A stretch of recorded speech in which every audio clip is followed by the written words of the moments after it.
Hello, welcome to Access. I'm Rob, and joining us is Dave. Hello. And also joining us is Final Fantasy 15. Yes, Hello, it Final is. Fantasy 15. You're looking good. You are looking really good. More specifically, episode Duscae. Yes. Duscae, which is the demo of Final Fantasy 15 that you can play because it's coming bundled with Final Fantasy Type 0 HD on PS4. And should I bother playing it, Rob? You should. Oh Well, my you were god, there. yes I should. You Yeah, were I know. there when I was playing it. Well, yeah, you wanted to preface this video Just to with, preface this video, profess. It's the hardest word in the world to say.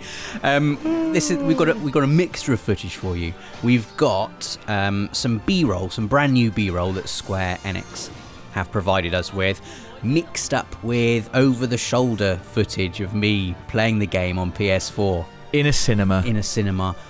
And that footage is a bit obscured for reasons. Yes.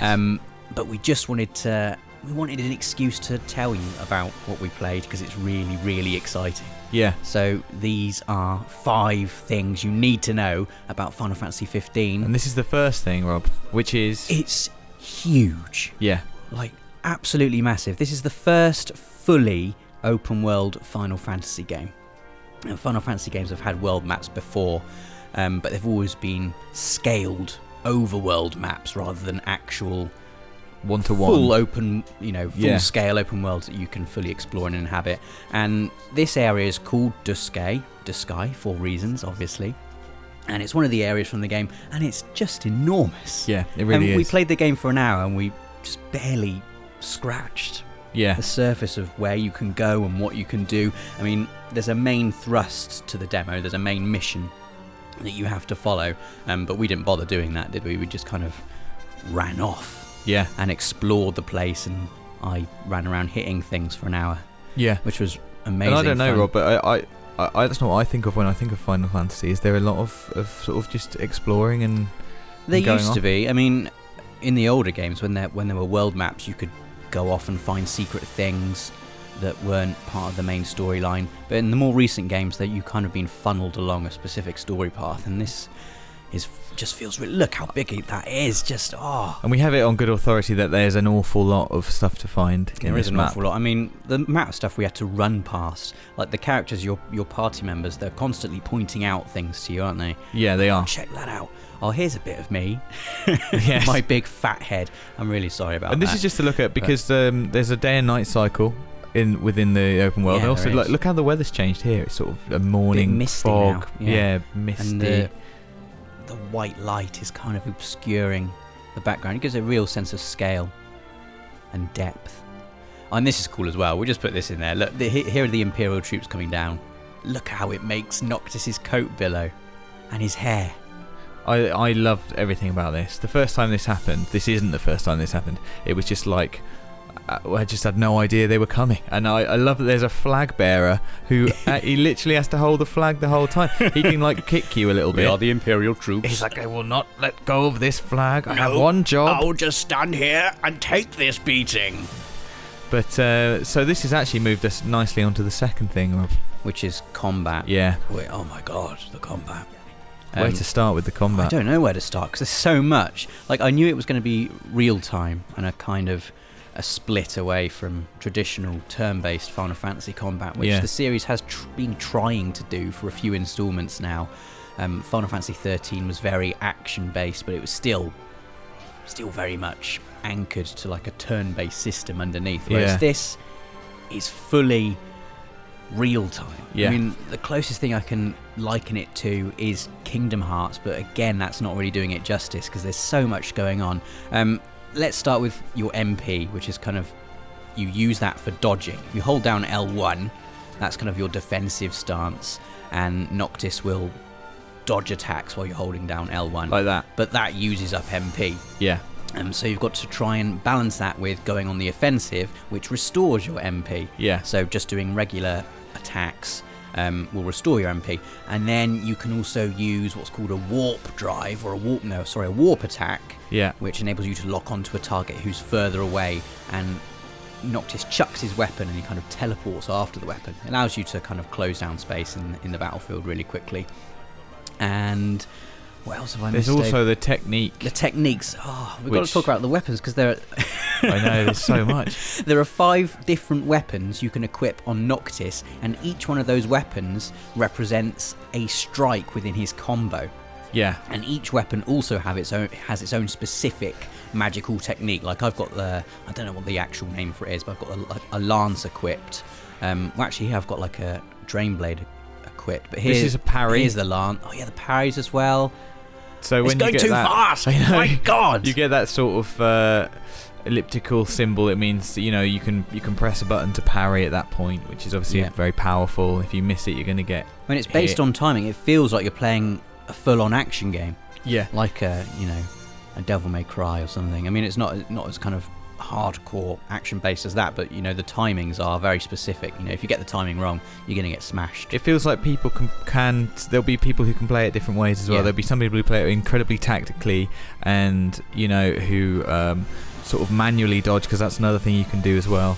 Then some people who play it a bit more button bashy, but I think everyone will find a different way. But it's so to play huge as well. One of the things that really struck me was how you could be fighting. That we've got attacked by these goblins here. Here's the Dragoon Jump I was talking about. That's my technique that is specific to the lance that I had equipped at that time. Oh, and you're about to use it to much greater effect. All of a sudden, as we're fighting the goblins, these Imperial Magitech soldiers appear. This is the first time they came. Dragoon lanced on them, smash! And that was just, it's so cool. Yeah. And all the battles are so huge and open, and which is so weird for a Final Fantasy game, because they're traditionally the battles take place in a completely separate field to the playing field. Yeah. There's a transition and you warp into a pre-made battle area and you're confined to that area. Here you're just fighting in the world. Yeah. And it's completely seamless. And you'll, like I said, you'll be fighting goblins. This was great. Maybe some soldiers will come along. Oh yeah, and your characters help you out and do a little fist bump there. I love that when you get he's been stabbed and it comes off. There's so many little touches like that. And I mean, as someone who doesn't know that much about Final Fantasy, what did you think of how the combat looked? I thought it looked really, really exciting. I really, really wanted to play, but it also looked sort of like there was a lot to learn. That I wanted to play it quietly by myself first. It didn't look like I could just jump in, but that's what I wanted. I wanted it to look quite deep. Touched upon how you can take cover behind rocks and trees, and while you're taking cover, you regain MP. Yeah, it's another sort of technique for doing it. It's great. And we touched upon it briefly there. The characters, they have a very specific role. You can't control them directly in battle, but they can help you out. Say if you make a successful parry and a specific character is next to you while you make that parry, they will team up with you and do a combo counter attack. Or we saw Noctis, he had like an Imperial soldier's fist stuck in him. Yeah. And I think it was Ignis helped us out and smashed the Imperial soldier away, and they did a little fist bump. Yeah. And it was cool. And we laughed. It doesn't feel in any way scripted. It feels like it's happening like there. Because it just like so happens that they're by you at that time. That's it's the like kind of thing that I felt when I was playing it. It felt so spontaneous. Yeah. Like, not once did we have a situation that repeated itself. No. I mean, I didn't. I did one counter combo, I think, in the hour that I played it. Yeah. And once I had a friend help me, and each time it felt like, that could have only happened at that specific point. Yeah, if exactly. Those specific criteria. Every all lined battle up. was very individual, and like thinking back to all the encounters that you had, like watching you play, I can sort of think of them all. You know what I mean? Each one had a sort of a different thing where something cool happened that was different about it, because each time. In old Final Fantasy games, if you're doing a grind, you will stick to a specific area. Yeah. And you will fight the same monsters over and over and over and over, and each battle is the same. Yeah. And it's so radically different. I mean, it's going to be really interesting to see what other Final Fantasy fans make of it, because it's a huge departure. Yeah. Well, this is another big thing for RPGs. Oh yeah, camping. Leveling. Camping is how you level up in Final Fantasy 15. Like you mentioned before, there's a day-night cycle. At night, if you don't camp, then you'll be a bit more tired in the morning, and you won't be able to fight as well. So you've got to camp, and that's how you level up. And you can also cook food in your camps. You can buy ingredients and cook meals, and meals give you specific buffs. Yeah. And you can, the ingredients you choose will give you different buffs, and there's going to be a lot of experimenting with that as well, isn't there? I think. So the last thing I think on the list is one for you, because I don't know about this. Just all the little things I noticed just in an hour of playing that alluded to other Final Fantasy games. One of the obvious ones is Chocobos. Chocobos are in pretty much every Final Fantasy game. Yeah. But it was just exciting seeing them. Other things I noticed, there were monsters, recurring monsters. The Behemoth is back. Yeah. If you've been following the trailers, you'd have seen the Behemoth anyway. But most exciting for me was talk of Magicite and Magitech armor, which I haven't heard of since Final Fantasy VI.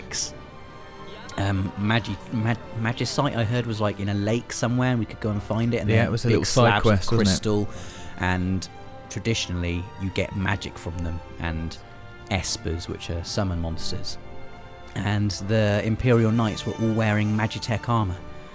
So it's just a really cool throwback to Final Fantasy VI. Yeah. Widely regarded as one of, if not the greatest Final Fantasy game there is. Yeah. And it feels like a big... It's a Final Fantasy game without a doubt, but it's also taking new steps in new directions. And I, as someone who's not played Final Fantasy before, I'm really, really, really excited to play the demo.